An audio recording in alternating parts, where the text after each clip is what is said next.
A paz do Senhor, seja bem-vindo a mais uma aula aqui do EBD em Foco. Me chamo Herberson e nesta aula eu vou ministrar a lição número 13, que tem como título O Senhor está ali. Nós estamos estudando a revista CPAD do quarto trimestre do ano 2022.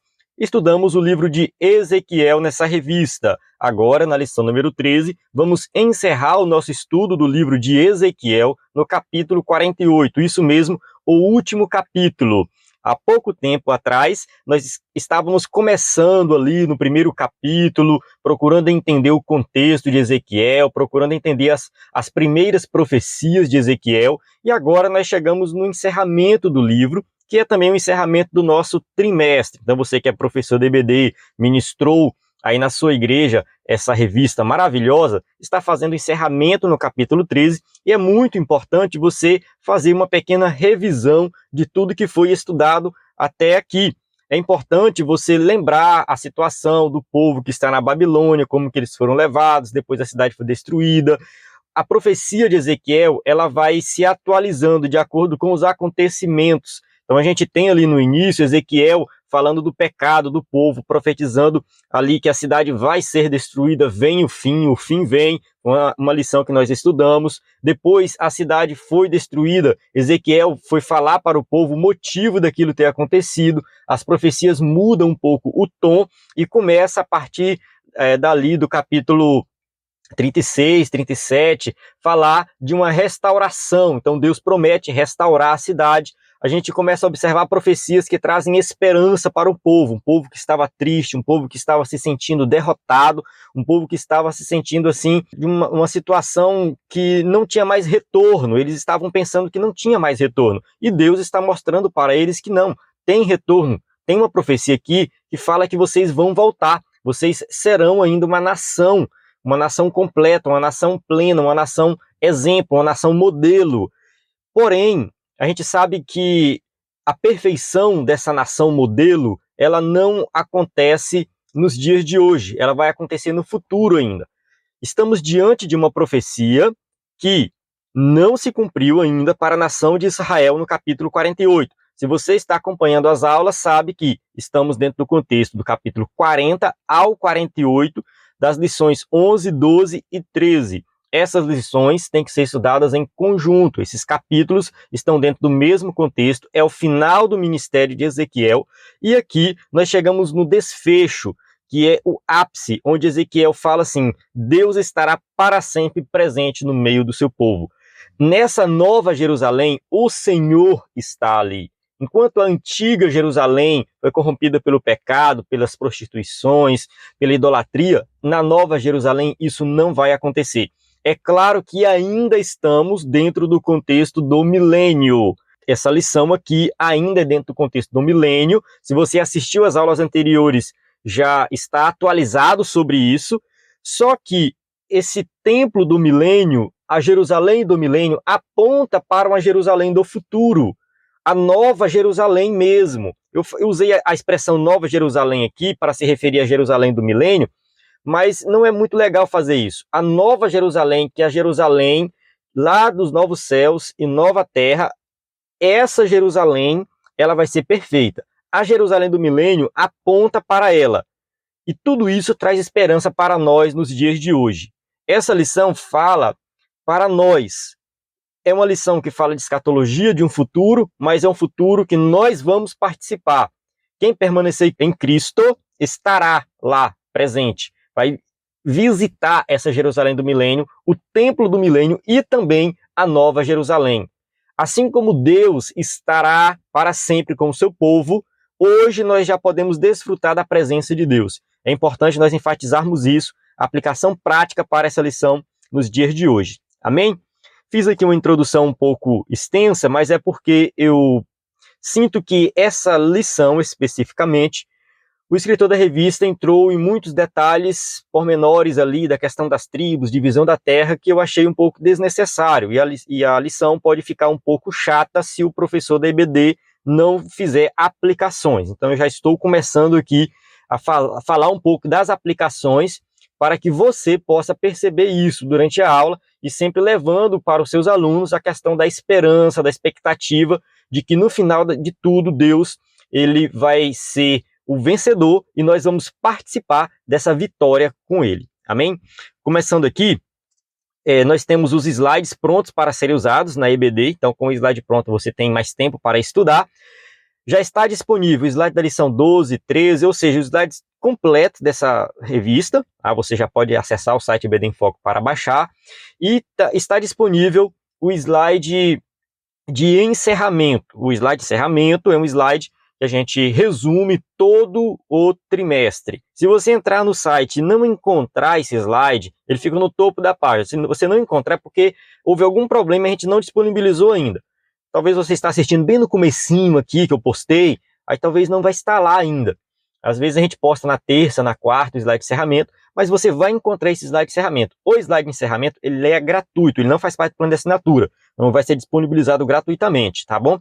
Então nossos slides são 100% baseados na revista, com imagens de qualidade bem prontos para serem usados. Nós temos experiência na produção desse conteúdo, slides, subsídios, temos mais de 750 slides disponíveis. E quem faz a assinatura baixa slide de adultos, jovens, esses slides antigos e também os bônus, né? Slide de escatologia, sermões em PDF, curso básico de teologia e cursos diversos. Então acesse ebdenfoco.com ou envie uma mensagem no nosso WhatsApp. Na descrição do vídeo tem toda a informação do nosso contato e do nosso site. Vamos para o texto áureo que diz assim: não se fará mal nem dano algum em todo o monte da minha santidade, porque a terra se encherá do conhecimento do Senhor, como as águas cobrem o mar. Isaías 11, 9. A gente tem aqui uma profecia que fala também de um futuro em que o mal não estará presente. E toda a terra vai se encher do conhecimento do Senhor, né? Como as águas que cobrem o mar. Ele não está falando exatamente de água, é uma comparação. Assim como as águas cobrem o mar, o conhecimento do Senhor estará presente. Verdade prática, o Deus de Abraão, de Isaac e de Jacó governa soberanamente o seu povo. Ele está no meio do seu povo. Deus está no meio. Deus sempre tratou o povo como importante. O povo, porque é a partir dali do povo que ele se revela. Quando Deus mandou Moisés construir o tabernáculo ficava no meio do povo. As tribos ficavam em volta, reunidas, o povo reunido, e no meio estava o tabernáculo. Então Deus, ele sempre se preocupou com o seu povo, ele criou esse povo, ele instituiu esse povo, ele formou nações, e ele sempre esteve no meio do seu povo. Leitura bíblica em classe, contra Ezequiel 48, de 30 a 35. Essa passagem aqui a gente vai voltar nela durante a aula, não se preocupe. A gente vai ministrar aqui e lendo esses versículos. Introdução. Vimos na primeira lição do trimestre que o livro de Ezequiel antecipa a tradição apocalíptica nas Escrituras. O livro de Ezequiel começa com a visão da glória de Javé e conclui com a descrição da glória de Deus na Jerusalém glorificada. A gente tem que ter um pouco de cuidado, que o escritor da revista ele coloca assim que conclui a descrição da glória de Deus na Jerusalém glorificada. Isso aqui alguém pode confundir e pensar que é a nova Jerusalém, lá de Apocalipse, e não é ainda. A glória de Deus estará presente, mas vai ser na Jerusalém do milênio. Não é possível compreender o livro de Apocalipse sem os oráculos de Ezequiel. Encontramos abundantes dados cruzados nesses dois livros, e ambos são revelações sobre o fim dos tempos. A presente lição encerra o trimestre estudando os aspectos da Jerusalém do milênio. Então aqui já ficou bem claro, né, que a Jerusalém é do milênio, porque aqui no texto anterior ele colocou Jerusalém glorificada, aí alguém pode confundir, mas só tomar esse cuidado aí. Apocalipse, ele fala também do fim dos tempos e usa muito o livro de Ezequiel. João consultou Ezequiel, Daniel, enfim, o Antigo Testamento está muito presente no livro de Apocalipse e a gente precisa ter essa compreensão, né, do Antigo Testamento para compreender o Novo Testamento. É muito importante nós termos esse desenvolvimento para fazer a interpretação correta das Escrituras, né, desenvolver esse nosso conhecimento profundo do Antigo Testamento, das profecias do Antigo Testamento, principalmente as profecias escatológicas. Tópico 1, sobre a cidade. Há certa similaridade entre a visão de Ezequiel e a do apóstolo João no livro de Apocalipse, na linguagem e no conteúdo. Mas é importante que os crentes saibam distinguir a diferença entre a Jerusalém do milênio, da Nova Jerusalém e do mundo vindouro. Então, assim, tem diferença. Uma coisa é Jerusalém do milênio, outra coisa é a nova Jerusalém do mundo vindouro. 1.1. E estas são as saídas da cidade. Ezequiel 48:30 diz assim: e estas são as saídas da cidade desde a banda do norte, 4.500 medidas. Olha, o primeiro tópico e o segundo tópico, eu achei ele muito técnico.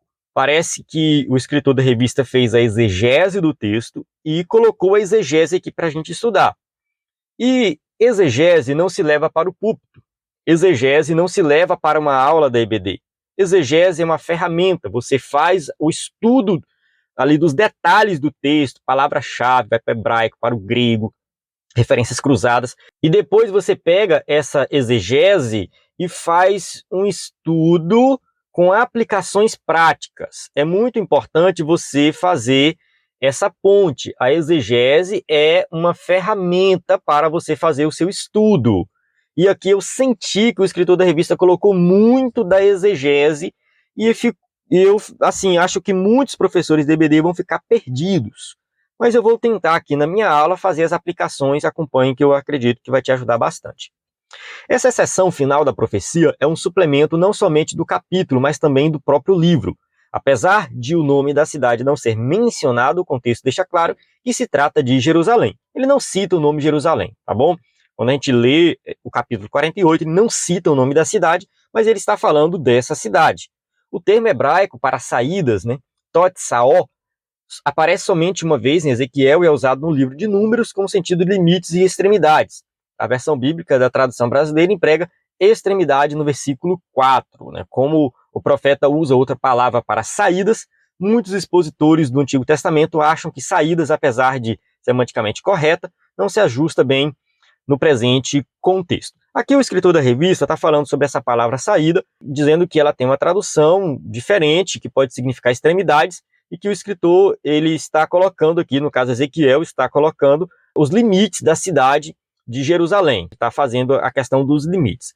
É aquela ideia de querer interpretar tudo de maneira muito literal. A gente tem que ter um pouco de cuidado com isso, porque às vezes a ideia do profeta era falar de uma linguagem figurada para que todos pudessem compreender o seu real significado dentro do contexto que eles viviam. Muitas vezes a linguagem figurada é complexa para nós hoje, mas os primeiros leitores, eles estavam acostumados com essa linguagem e eles sabiam o significado. Bem, a ideia, segundo alguns, seria estas são as extremidades da cidade, mais saídas é a forma familiar e mais tradicional, mantida na Septuaginta, a versão grega do Antigo Testamento e de nossas versões atuais da Bíblia. O que acontece aqui? Qual é o problema? O escritor da revista ele fala sobre isso e pula para o próximo subtópico. Ele não explica o significado disso e ficou realmente confuso. Enfim, eu acredito que a palavra saída e a palavra extremidade, ela não vai, independente da tradução, não vai mudar o significado disso, tá bom? É simplesmente Deus entregando para Ezequiel detalhes do seu plano para o futuro, do futuro do seu povo. E isso mostra o cuidado de Deus com os mínimos detalhes de tudo que ele quer para nós. É basicamente isso. Eu não vejo muita informação aí além disso. 1.2. Formato da cidade. O versículo 31 diz assim: ó, e as portas da cidade serão conforme os nomes das tribos de Israel. 3 portas para o norte, a porta de Ruben, uma a porta de Judá, outra a porta de Levi, e ele vai continua falando as outras portas, tá? Então a descrição da cidade de Ezequiel revela ser ela quadrada. Eu peguei aqui a versão da NVI, que diz assim, Ezequiel 48:16. E terá estas medidas, o lado norte, 2.250 metros, o lado sul, com 2.250 metros, o lado leste, 2.250 metros, e o lado oeste, 2.250 metros. Ou seja, ela é um quadrado ali perfeito. Aqui, quem está assistindo pelo vídeo, está vendo uma representação pictórica disso. Não significa que é dessa forma aqui. Só uma representação. Uma cidade quadrada com um monte no meio e no topo do monte está o templo, onde flui ali as águas que vão para depois o Mar Morto e produzir vida, e produzir árvores e peixes e tudo mais, que a gente estudou na lição anterior. Essa seria a configuração. É claro que essa representação pictórica aqui está bem pobrezinha, eu acredito que vai ser muito mais bonito do que isso. E nessa visão suplementar, o profeta fala de 4 lados descritos no sistema horário: norte, leste, sul e oeste, um tipo da Nova Jerusalém. Então João, quando ele escreve em Apocalipse sobre a Nova Jerusalém, ele tem uma revelação mais completa da Nova Jerusalém. Ele fala assim, olha, a Jerusalém do milênio é uma Jerusalém quadrada, mas a Jerusalém da Nova Jerusalém, da nova terra, ela é quadrangular. Olha só o que diz também, de acordo com a NVI, Apocalipse 21:16. A cidade era quadrangular, de comprimento e largura iguais. Ele mediu a cidade com vara. Tinha 2.200 quilômetros de comprimento, a largura e a altura eram iguais ao comprimento. Então, é uma cidade que tem largura, comprimento e altura iguais, idênticos. É um cubo perfeito. E quando a gente vai para o Antigo Testamento, que fala do templo, o templo tinha o Santo dos Santos, e o Santo dos Santos era um cubo perfeito. No Santo dos Santos é que estava a presença de Deus. Quando a gente vai para Apocalipse e vê a Nova Jerusalém como um cubo perfeito, e lá no livro de Apocalipse fala que nessa Nova Jerusalém não tem templo, porque Deus é o próprio templo, a gente tem o quê? Uma analogia, que a presença de Deus vai ser para sempre. Deus vai habitar para sempre com o seu povo na Nova Jerusalém. Mas isso já começa na Jerusalém do milênio. No milênio a gente já tem um templo, já tem Cristo reinando. E o Senhor está ali, é o nome da cidade. É o finalzinho do capítulo 48, o Senhor está ali, é o nome da cidade. A gente vai falar disso daqui a pouco, mas já adiantando, tudo isso que Ezequiel escreveu, que João escreveu, é mostrando para o povo que Deus vai habitar para sempre com todos aqueles que confiam nele. Todos aqueles que creem em Jesus como Salvador, Deus estará presente conosco por toda a eternidade.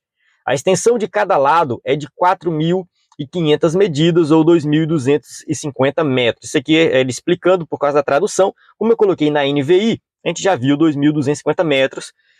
E a gente tem que parar para pensar se isso é literal ou figurado, porque 2.250 metros são 2 quilômetros e um pouquinho. É pequeno, tá? Para uma cidade é pequeno, não é grande.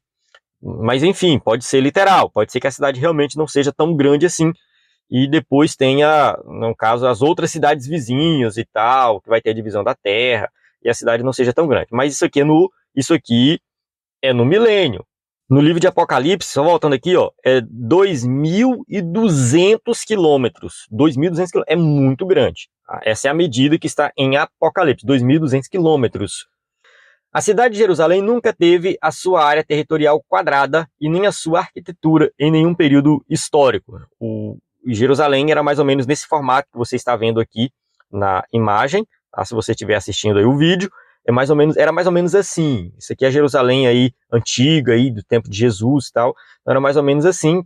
Não era uma cidade quadrada, então ela nunca teve esse formato. O que o profeta está revelando é algo novo. Até então é uma figura da Nova Jerusalém do mundo vindouro. Apesar da Jerusalém do milênio não ser a Jerusalém do tempo vindouro, ela aponta para isso. Ela aponta para essa Nova Jerusalém do tempo vindouro.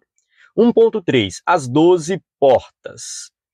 A Jerusalém histórica do período de Ezequiel e Jeremias possuía pelo menos 6 portas, segundo o livro de Jeremias. Está todas aqui, eu não vou ler uma por uma, depois você consulta as passagens bíblicas. A torre do templo de Marduk, deus dos babilônios, Etemanaki, tinha um recinto quadrado cujo acesso era por 12 portas. Algumas pessoas pegam essa informação e falam assim, não, Ezequiel está usando aqui a linguagem lá da Babilônia, falando do templo de Marduk. Ele se inspirou nisso. Ele se inspirou no templo de Marduk para falar dessas 12 portas nessa cidade. Ezequiel conhecia sua cidade de origem. É óbvio que ele conhecia Jerusalém. Talvez conhecesse também a torre de Marduk em Babilônia, pois vivia entre os exilados de Babilônia. Isso aqui é um fato. Ele conhecia, ele tinha esse conhecimento.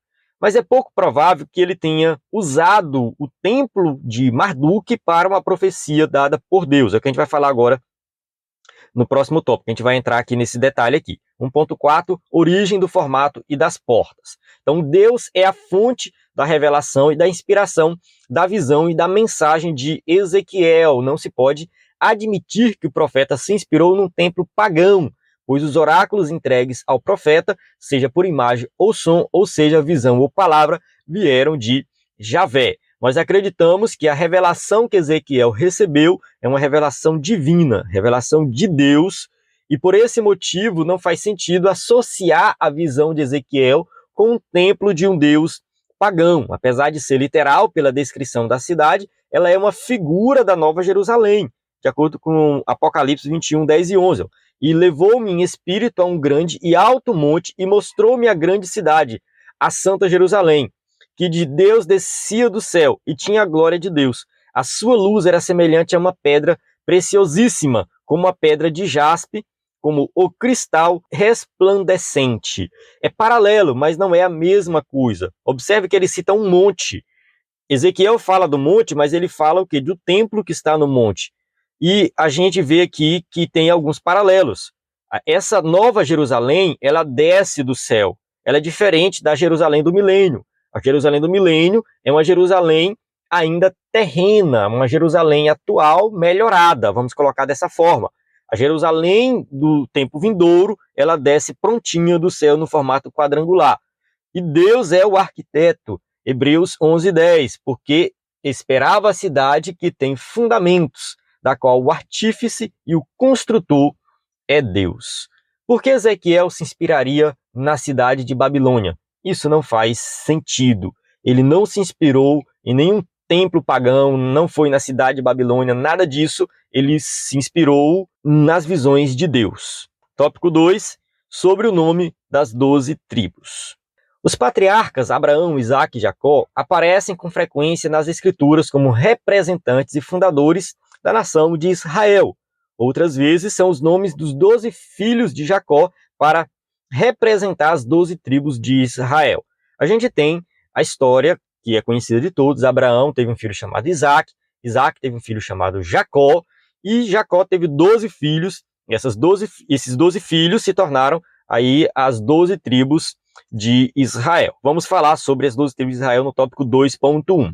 Há cerca de 20 listas dos filhos de Jacó e das respectivas tribos de Israel no Antigo Testamento, mas não existe nenhum padrão.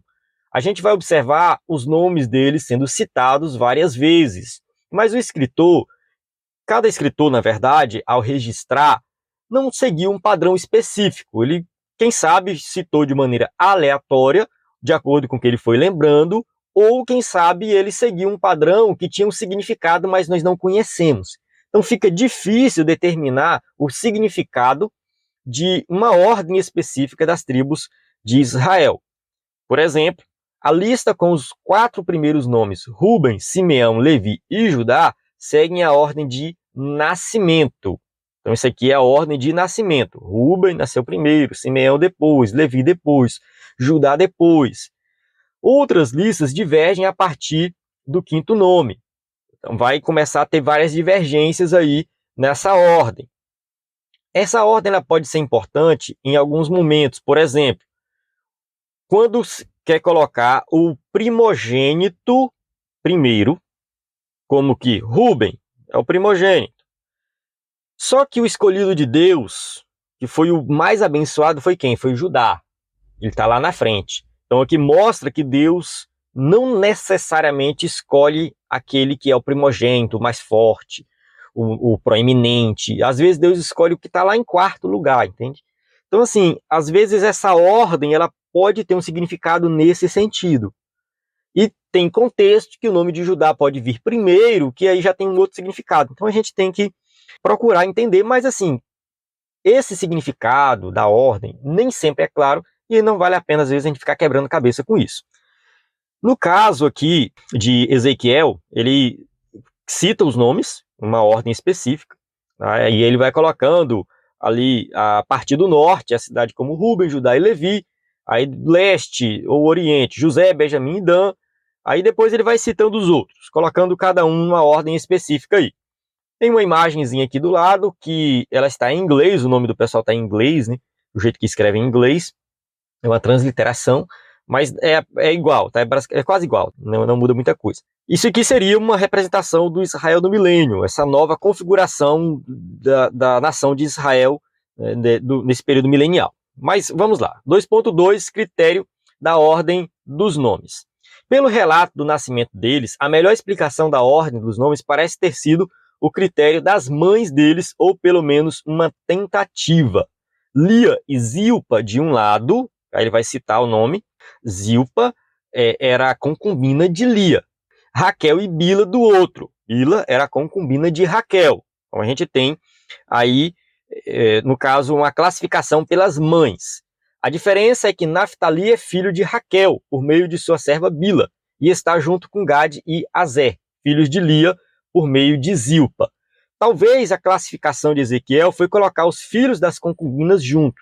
Teria que voltar nessa ordem aqui, e colocar aqui, ó, Gad, Aser e Naftali. Então eles são filhos das concubinas. Beleza? Mas vamos lá, é complicado, né? Mas eu acho que isso não tem muito... Enfim, não tem muito significado, não. O escritor da revista coloca assim, ó: toda escolha tem seu propósito, nada é aleatório. Os escritores bíblicos sabiam o que estavam fazendo. A questão é que nós desconhecemos esses critérios. Então, qual critério ele usou? Nós não sabemos. Então, eu acho que não vale a pena ficar quebrando a cabeça com isso. 2.3, propósito dos nomes. Dos 3 patriarcas do Gênesis, Abraão, Isaque e Jacó, o último deles foi o único em que não houve eliminatória dos filhos para a formação da nação de Israel. Ou seja, todos participaram aí da escolha divina. De Abraão, o filho escolhido foi Isaque. Gênesis 17, 21. O meu concerto, porém, estabelecerei com Isaque, o qual Sara te dará neste tempo determinado no ano seguinte. Ismael não foi herdeiro da promessa, foi Isaque que foi herdeiro da promessa, teve uma escolha. De Isaque, o filho escolhido foi Jacó. Romanos 9,13, citando o Antigo Testamento, como está escrito: amei Jacó e aborreci Esaú. Já tinha a profecia, né, que o maior servirá ao menor, lá antes deles nascerem. A gente tem uma escolha aqui também. Jacó é escolhido em detrimento de Esaú. Esaú se torna um outro povo. E Jacó é o escolhido de Deus. De Jacó, todos foram incluídos na nação escolhida. Êxodo 1, de 1 a 4. Estes, pois, são os nomes dos filhos de Israel que entraram no Egito com Jacó. Cada um entrou com sua casa: Ruben, Simeão, Levi, Judá, Issacar, Zebulon, Benjamim, Dan, Naftali, Gad e Azer. Aí faltou só José aqui, que ele já estava lá no Egito, né? 12 com José. Vale ressaltar que depois, na divisão das tribos, José ele não recebe uma tribo, não tem uma tribo com o nome de José. Na divisão, quem herdou terra foram os 2 filhos de José, Efraim e Manassés. Geralmente eles falavam a meia tribo de Efraim e a meia tribo de Manassés, porque era uma divisão entre eles ali, mas quando os dois juntavam, formavam uma tribo só, que seria a tribo de José. Esses 12 filhos de Jacó deram os seus nomes aos 12 territórios da terra de Canaã, durante a partilha da terra sob a liderança de Josué. Então, Josué 14, de 1 a 3, explica sobre a divisão da terra. É importante você ler todo o livro de Josué ali, para você entender esse contexto da conquista da terra. Eu vou avançar aqui nesse versículo, mas eles recebem essa terra, tem a partilha, é importante só ressaltar isso aí. Assim, o propósito desses 12 nomes dos filhos de Jacó como representantes da nação está claro também no éfode sacerdotal, Êxodo 28, 12. E porás as 2 pedras nas ombreiras do éfode por pedras de memória para os filhos de Israel. E Arão levará os seus nomes sobre ambos e os seus ombros para a memória diante do Senhor. Essa questão da memória, ela é muito importante, porque assim, se o povo não se lembrar da origem, de onde eles vieram, como eles foram formados, corre um risco muito grande deles entrarem na idolatria e esquecerem que foram escolhidos por Deus, esquecerem do seu passado, esquecerem de tudo. Então, Deus ele vai criando mecanismos para que o povo se lembre da sua origem, para que eles possam se lembrar que eles foram um povo escolhido, formado, constituído, um povo que tem uma importância, que tem um papel na humanidade, né? No caso, quando Deus chama Abraão, ele fala assim: olha, Abraão, a partir de ti, todas as nações da terra serão abençoadas. E eles tinham isso em mente. Israel era a nação escolhida por Deus e servia de modelo, nação modelo para todas as nações. E Deus, ele sempre cria esses mecanismos para que nós possamos lembrar do que foi feito por nós no passado. A Santa Ceia, por exemplo, é um memorial. A Santa Ceia, a gente lembra do sacrifício de Cristo.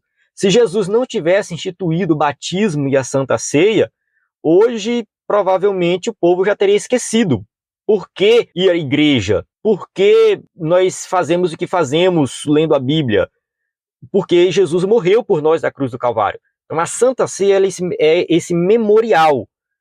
E Deus, ele vai trabalhar com essa ideia. E os filhos de Jacó, no caso que formaram as tribos, são 12 tribos, depois tem 12 discípulos, a cidade de Jerusalém tem 12 portas. Isso aqui é para nós lembrarmos o tempo todo que Deus tem trabalhado na história para constituir um povo escolhido. O nome nas 12 portas da Jerusalém milenial, bem como na Nova Jerusalém, tem por propósito a memória dos filhos de Israel. O escritor colocou assim, a memória dos filhos de Israel, só que eu vou um pouco mais longe, como eu estava falando. Não só a memória dos filhos de Israel, mas a memória do que Deus fez no passado por todos nós. Que a escolha de Abraão não foi aleatória, foi algo feito por Deus.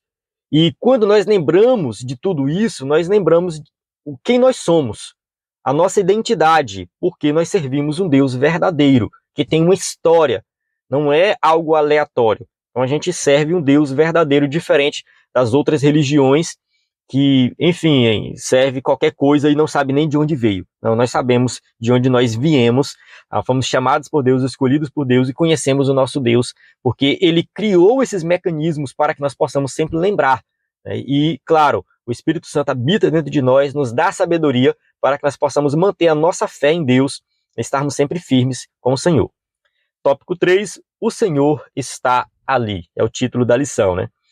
Esse é o novo nome da cidade de Jerusalém, depois de sua purificação e restauração espiritual, sem deixar lembranças da idolatria, prostituição e violência. O nome Jerusalém não conseguiu deletar da memória do povo as abominações do passado, por isso esse nome precisa ser mudado.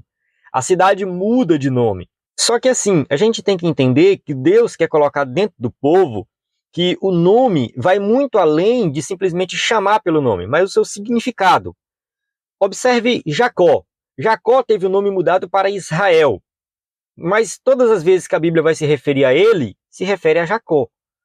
Apesar do seu nome ter sido mudado, continua sendo identificado como Jacó. Aí alguém pode falar assim, Nova Jerusalém vai ter o nome mudado, mas não se preocupe com isso. Não sabemos nem que língua nós vamos falar no céu. Vamos entender o significado por trás desse nome. 3.1. Os nomes da cidade. O primeiro nome da cidade de Jerusalém é Salém. Isso está lá no Salmo 76:2, que significa paz, de acordo com Hebreus 7:2. Desde os dias do patriarca Abraão. Então, Abraão, quando se encontra com Melquisedeque, Melquisedeque é rei de Salém. Salmo 72:6 diz, e em Salém está o seu tabernáculo e a sua morada em Sião. A gente tem aqui algo do Antigo Testamento falando desse primeiro nome chamado Salém. Ela foi também chamada de Jebus, de acordo com Juízes 19:10. Porém, o homem não quis ali passar a noite, mas levantou-se, partiu e veio até defronte de Jebus, que é Jerusalém, que esteve sob o domínio dos Jebuseus e só foi conquistada por Davi depois de alguns séculos da conquista de Canaã, e chamada também de cidade de Davi. Observe que Jebus, a cidade de Jerusalém, que era chamada de Jebus, ficou por muito tempo na mão dos Jebuseus, mesmo depois que o povo de Israel conquistou a terra. Davi que teve que ir lá conquistar essa cidade. Ela é também chamada de Sião e de Ariel. Jerusalém é o nome mais conhecido e significa cidade de paz. Mas esse nome não aparece no suplemento da profecia de Ezequiel. A cidade é identificada pelas características ali apresentadas. Ela é chamada em Apocalipse de Arraial dos Santos, a cidade amada. 3.2, o nome divino. Os nomes de Deus não são apenas um apelativo, nem simplesmente uma identificação pessoal, mas são inerentes à sua natureza e revelam suas obras e atributos. Então, quando a gente vê os nomes de Deus na Bíblia, estamos falando do próprio Deus, de quem ele é, de como que ele se revela. não é meramente uma distinção dos deuses das nações pagãs. O nome revela o poder, a grandeza e a glória do Deus Todo-Poderoso, além de mostrar os atributos dele. Então, o próprio Deus se identifica a si mesmo como Hashem, o nome. Eu sou o nome, eu sou o Todo-Poderoso. Não existe outro além de mim. Quando a Bíblia faz menção do nome de Deus, está se referindo ao próprio Deus. Deuteronômio 12:11 está escrito: haverá um lugar que escolherá o Senhor vosso Deus para ali fazer habitar o seu nome. Então, se vai habitar o nome de Deus, é porque o próprio Deus vai habitar. O nome, ele é muito importante. 3.3, Yavé chamar. Ezequiel 48:35 diz assim, 18.000 medidas em redor, e o nome da cidade, desde aquele dia, será: o Senhor está ali. A Bíblia nos mostra com clareza que Deus se deu a conhecer nos tempos do Antigo Testamento por vários nomes inerentes à sua natureza e à circunstância de sua revelação. Para Abraão, ele apareceu como provisão para o sacrifício em lugar de Isaac, seu filho, com o nome Yavé Irê, ou Javé Jirê, que significa o Senhor proverá. Essa questão da transliteração do nome de Deus, você pode perceber algumas variações. Alguns falam Jeová Jirê. Não é errado. Jeová Jirê, Javé Jirê, Yavé Jirê, porque o tetagrama do nome de Deus, ele não tem as vogais, só tem consoantes. E aí, os judeus, devido à sua reverência para não falar o nome de Deus, com o tempo ele se perdeu mesmo, e eles ficaram sem saber quais são as vogais que tinham ali. Eles chamavam de Adonai. Adonai seria Senhor, né? Em vez de falar o nome de Deus, falava Senhor, Adonai. E aí depois pegaram as vogais de Adonai e colocaram no tetagrama YHWH, na transliteração para o português. E aí a gente translitera com essas vogais, falando Jeová ou Javé. Mas, enfim, isso é o de menos. Vamos usar Javé como está aqui na revista. Então, Javé Jirê, o Senhor proverá. Por quê? Porque foi Deus que proveu ali o sacrifício, né, no caso o cordeiro, para o sacrifício de Abraão. E, prometendo livrar os filhos de Israel daquelas pragas e enfermidades que sobrevieram aos egípcios, ele se manifestou como Yavé Rafá, ou Javé Rafá, isto é, o Senhor que sara. Dentre outros nomes, você vai ver o nome de Deus sempre relacionado a algo que ele faz. Mas o nome divino Yavé Chamar, ou Javé Chamar, isto é, o Senhor está ali, é o novo nome dado à cidade do milênio. O objetivo é dissociar o nome de Jerusalém com os pecados do passado. O escritor da revista leva por esse lado de que, do ponto de vista dele, o nome de Jerusalém deixará de ser usado. Eu acho pouco provável, não sei. Eu realmente não sei, pode ser pura conjectura, pode ser que isso aqui seja irrelevante quando se fala da Nova Jerusalém. João usa a palavra Nova Jerusalém. Então, o que Ezequiel está falando é: quem vai estar na cidade é o Senhor. Não são os ídolos, não são as prostituições, não são os pecados, não vai ter nada lá. É o Senhor que vai estar lá. A presença de Deus é o mais importante da vida eterna. No milênio, na vida eterna, a presença de Deus, a comunhão com Deus, isso é o mais importante. Quando a gente fala de vida eterna, muita gente fica preocupado, ruas de ouro, porque eu vou plantar nas ruas de ouro, não sei o que lá de cristal, coroa e tal. Irmão, para e pensa um pouco, qual é o melhor da eternidade? É o próprio Deus. O melhor da eternidade é a presença de Deus, a comunhão perfeita com Deus. Isso é o melhor da eternidade. O Senhor está ali significa isso. Nós estaremos para sempre com o Senhor. Observe que Ezequiel não está muito preocupado com os benefícios da cidade, com as bênçãos da cidade. Ele cita fala do rio que flui, vai nascer árvores, produzir frutos, peixes. Mas o ápice, o auge da profecia de Ezequiel é: o Senhor está ali. Ele estará para sempre com o seu povo. Comunhão perfeita, a presença de Deus para sempre com o seu povo. Isso é o mais importante. Amém? Chegamos na conclusão da aula, que diz assim: o apóstolo Paulo ensina que com a queda de Israel veio a salvação para os gentios, o que não diremos com a sua plenitude. Ou seja, se a queda veio a salvação, e a plenitude de Israel vem o quê? É algo maravilhoso que vem por aí. As bênçãos anunciadas nas profecias de Ezequiel não se restringem apenas ao povo judeu. Elas são extensivas a toda a terra. Eu tenho falado isso nas aulas anteriores, que as bênçãos ali são para todos, não é somente para os judeus. Isso está bem claro. É importante salientar que nós já estamos sendo abençoados como igreja pela presença do Espírito Santo em nossas vidas. As bênçãos futuras que nós vamos desfrutar de forma plena, completa, lá na Nova Jerusalém e também no milênio, já estão presentes para quem participa do reino. Não é completo, pleno, mas já está presente. No futuro, na eternidade, teremos comunhão perfeita com os irmãos. Hoje eu já posso ter comunhão com meus irmãos. No futuro, teremos comunhão perfeita com Deus, mas hoje eu já posso ter comunhão com Deus. No futuro, o Espírito Santo vai inundar a gente, mas hoje nós já temos o Espírito Santo na nossa vida. Então, assim, tudo que vai ter de perfeito no futuro, nós já desfrutamos em parte hoje. Amém? Não podemos perder o foco disso e achar que nos dias de hoje só tem coisa ruim que não presta. Não, tem muitas bênçãos e nós já desfrutamos dessas bênçãos na atualidade. É claro que isso deve nos motivar para permanecermos fiéis a Deus, para desfrutarmos dessas bênçãos de forma plena, completa, por toda a eternidade. Encerro aqui. Nós temos aqui as perguntas para quem vai usar o slide na sua aula. E estamos encerrando o trimestre. Quero agradecer a você que participou aqui no EBD em Foco. Nós temos aqui o slide em PowerPoint. Quem usou o slide pode enviar uma foto para nós. Estamos postando essas fotos no Instagram.